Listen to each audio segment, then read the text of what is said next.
कोकण मध्य महाराष्ट्रात वादळी वाऱ्यासह मुसळधार पावसाची शक्यता। बंगालच्या उपसागरात धडकलेल्या फेगल चक्रीवादळाने राज्यात पावसात पोषक वातावरण निर्माण झाले। आज मध्य महाराष्ट्रातील काही जिल्ह्यांना वादळी वाऱ्यासह पावसाचा इशारा देण्यात आला आहे। राज्यातील हवामान सध्या ढगाळ व दमट होण्याची अंदाज वर्तवण्यात आला असून तापमानात ही वाढ झाली आहे। IMD ने आज दुपारी राज्यात मध्य महाराष्ट्र व कोकणात सिंधुदुर्ग आणि कोल्हापूर जिल्ह्यांना वादळी वाऱ्यासह मुसळधार पावसाचा येलो अलर्ट दिला आहे। अरबी समुद्राच्या पूर्व भागात कमी दाबाचा पट्टा तयार झाला आहे। हा दाब येत्या 2 दिवसात पुढे सरकणार असून हळूहळू कमकुवत होणार आहे।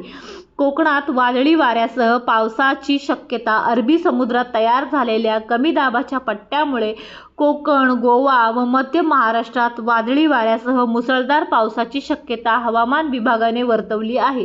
यावेळी वाऱ्याचा वेग 35 ते 45 किलोमीटर प्रति तास राहण्याचा अंदाज आहे। पुढील 2 दिवस म्हणजेच 5 ते 6 डिसेंबर या दिवशी मध्य महाराष्ट्र तसेच तळकोकणासह मराठवाड्यात काही जिल्ह्यांना पावसाचा येलो अलर्ट दिला आहे। दरम्यान मच्छीमारांना अरबी समुद्रात मासेमारीसाठी न जाण्याचा सूचना करण्यात आल्या आहे। महामुंबई चॅनलसाठी दिलीप निकम, म्हसळा।